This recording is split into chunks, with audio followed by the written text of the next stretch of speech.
For decades, the world viewed Japan as an economic miracle, a country that has embraced pacifism after the devastation of World War II. Yet beneath this widely accepted image, elements of an earlier political legacy were never fully dismantled. That legacy, shaped by unresolved post-war reckonings, continues to influence Japan's political discourse and strategic choices today. Takaichi's remarks to the Diet earlier this month. She said that a military emergency concerning Taiwan could be regarded as a situation that might threaten Japan's survival. 世界上只有一个中国，台湾是中国的一部分。 Prime Minister Takaichi's response has largely been self-contradictory.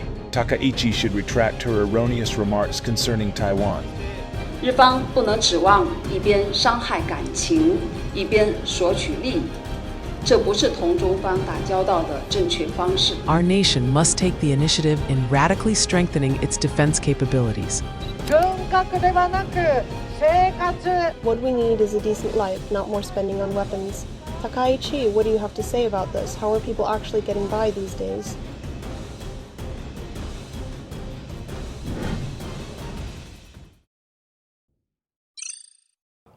To understand the current tensions in East Asia, it is necessary to revisit a critical moment in post-war history. In 1948, as the Cold War intensified, the United States adopted what later known as the reverse course, shifting priorities from demilitarization to rebuilding Japan as an anti-communist ally. Under this policy shift, a number of individuals previously detained as war crime suspects were released. Rather than facing prosecution, some were reintegrated into political and economic life, playing key roles in shaping post-war Japan. Among them was Nobusuke Kishi. A former senior official in wartime Northeast China, Kishi returned to politics and became prime minister in 1957. His tenure strengthened the U.S.-Japan security alliance and marked a turning point in Japan's post-war strategic orientation. By the 1950s, Japan reinterpreted its pacifist constitution and decided that no military did not actually mean no military. They established the self-defense force with land, sea, and air branches, a near full-scale military in everything but name. Kishi's ambition to restore Japan's military stature did not end with his own career. It was later carried forward by his grandson, Shinzo Abe, whose policies reflected a long-standing ambition to expand Japan's security role. So American pressure on Japan to redefine what had initially been the police force during the Korean War, to rename it the Self-Defense Force, set into motion a pattern of U.S. pressure on Japan to up the game of what is now a full-fledged self-defense military. Japan's leaders really wanted Japan to become a so-called normal nation, and that means having a military that can fight wars. So this is arguably the most divisive question in Japanese society. How should Japanese people define their military? Fast forward to 2015, when former Prime Minister Abe rammed through the collective self-defense legislation. This brought out the largest protests in Japanese history since the protests against America's war in Vietnam in the 1960s. And so what this indicates is this is not a given for Japan, that Japan is in fact becoming a militarist society. What it does indicate is that the Japanese leaders who are working in the structure of the US-Japan alliance are willing to take risks, political risks, to increase the stance of Japanese military.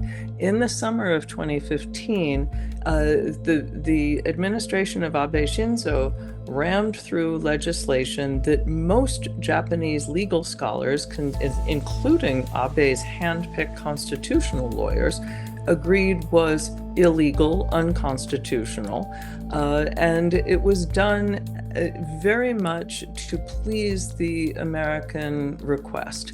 In 2021, Abe shattered decades of diplomatic ambiguity with a single statement.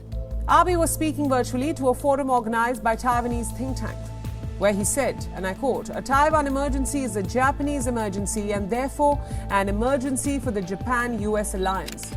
The remark was widely interpreted in Beijing as crossing a long-standing political red line. Japan has a legal obligation to provide logistic support to the United States. That means it has to open its bases for Americans to use, in a crisis, in the region. But the point is that Japan doesn't have to fight shoulder to shoulder with American GIs in a war. So the real, assessment, even by some famous think tanks like RAND, is that the Japanese leader will only decide at that moment whether there would be military involved or not. Even if the United States would maintain a policy of strategic ambiguity, and why would the Japanese government maintain a policy of strategic clarity?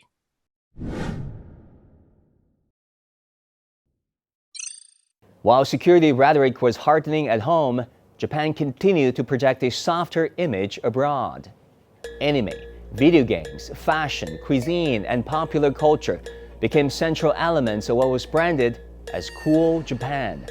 This global appeal, though driven largely by market forces, was also supported by sustained government initiatives aimed at reshaping Japan's international image. 皆さん覚えてますか？クールジャパンっていうキャンペーンを一時やって、あのために相当の予算もつけて、世界の何カ国かにそのクールジャパンセンターみたいなのを作ってるんですよ。で、日本には素晴らしいその匠の技とかあるから、それまあでも置いてるのはいいんだけど、置いてるだけなんですよね。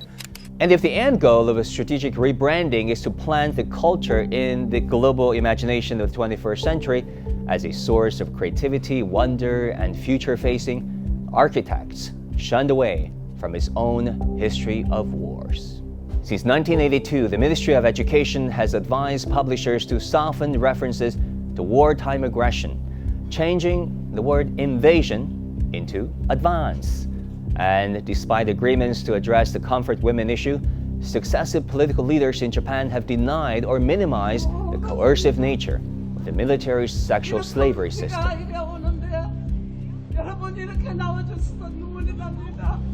The most frustrating part of being a historian working in Japan and between countries in the East Asian neighborhood is when the Japanese government does something positive, such as the 1993 Kono Statement, which accepted Japanese government responsibility for the system of militarized sexual slavery, then subsequent governments pull the rug out and say, well, no, that's not actually what happened.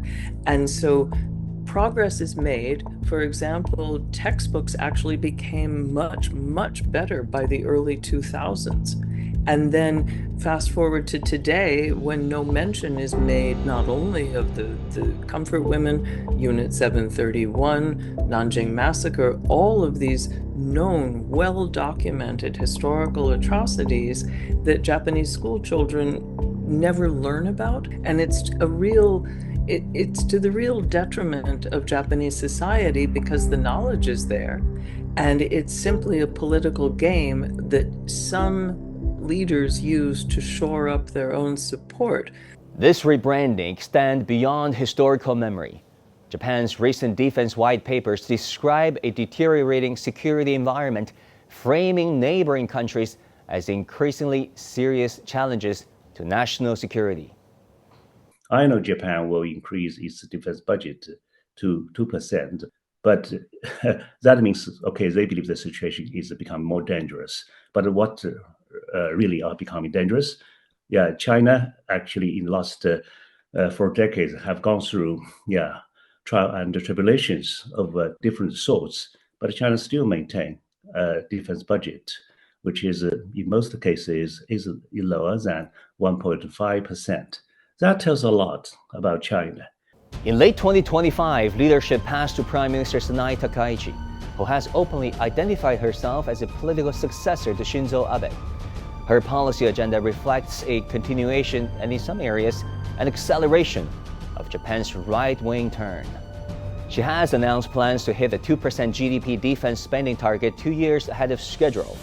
Meanwhile, Secretary of Defense Pete Hegseth comes to Japan and asks for 3.5%. I don't think that this is viable in Japanese political circles, but Takaichi is saying yes. The most controversial is her stance on nuclear weapons.